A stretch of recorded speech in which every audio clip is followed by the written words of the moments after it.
Hey everybody, Drew McClellan from Agency Management Institute, this week coming to you from Louisville, Kentucky. So in a meeting today, we were talking about how to build more candor and accountability amongst your team. And one of the things we talked about is, and this is happening in lots of agencies, it always does, that a lot of times people will come to their supervisor and they will share with them a problem that they're having with a staff member. And they'll either say, hey, I just want to keep this between us, or don't say anything, or maybe I'll deal with it later. And the supervisor will say, well, you know what, you really should talk to Babette about that directly. But then an interesting thing happens. Number one, the employee rarely talks to Babette, but oftentimes the supervisor either talks to Babette or Babette's supervisor, especially if Babette is at a higher level than the employee. So maybe it's the agency owner, maybe it's another department head. So the supervisor, in essence, does the work that the employee is supposed to do.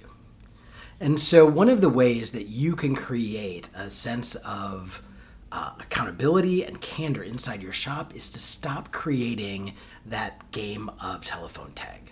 And instead, when someone comes into your office and says that they're having a problem with another coworker, a peer, somebody who is not, who maybe they're a direct report of, might be the agency owner, might be somebody who's at your level, what you need to do is you need to stand up and say, great, come on, we're going to go talk to Babette together. And the person's going to be like, oh, no, I'm fine. It's like, in this agency, we have direct conversations. And so I want to help you have that conversation. I'm not going to say to you, because here's what we do. We say, oh, you should go talk to. And then we step back. We passively assign them the task, but we never hold them accountable to actually doing the task, and we don't help them do the task. And the reality is most people are not comfortable having those kind of confrontational, direct, candid conversations. But when you stand up and say, okay, well, let's go talk to Babette about this right now, and on our way, let's talk about how we're going to open that conversation. How do we open this conversation with a sense of curiosity, assuming that Babette's intentions are good? Like, how do we start this conversation?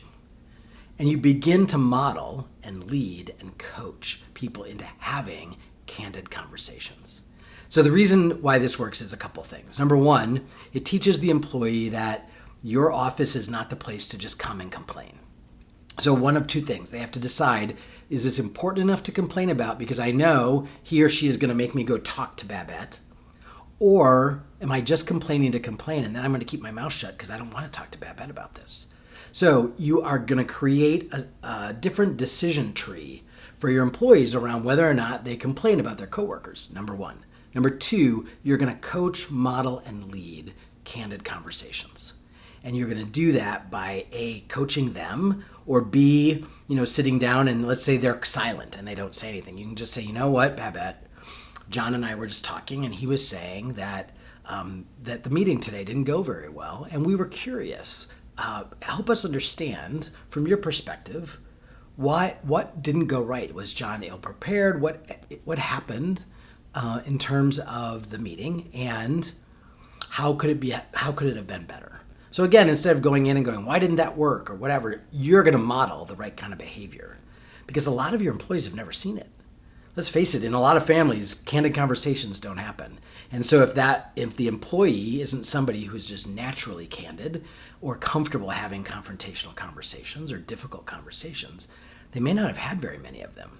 And so you can model that behavior, you can coach that behavior, and you can weave that behavior through your organization. And I'll tell you, the agencies that crush their work, that delight their clients, that have great retention, are agencies that have a very healthy environment where honest communication can happen without everyone taking it personally, without everybody getting their undies in a bunch, and with the understanding that we're doing this to try and make the agency better and our relationship better. And I'm going to do that when I come to you from a place of curiosity and honesty, but also the willingness to listen and hear it from your perspective, and that we're going to work this out together because we're a team.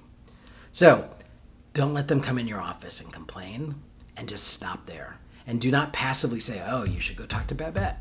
Stand up, engage that conversation with them, and model the behavior so that they get good at it too. All right? Hopefully that's helpful. I'll see you next week.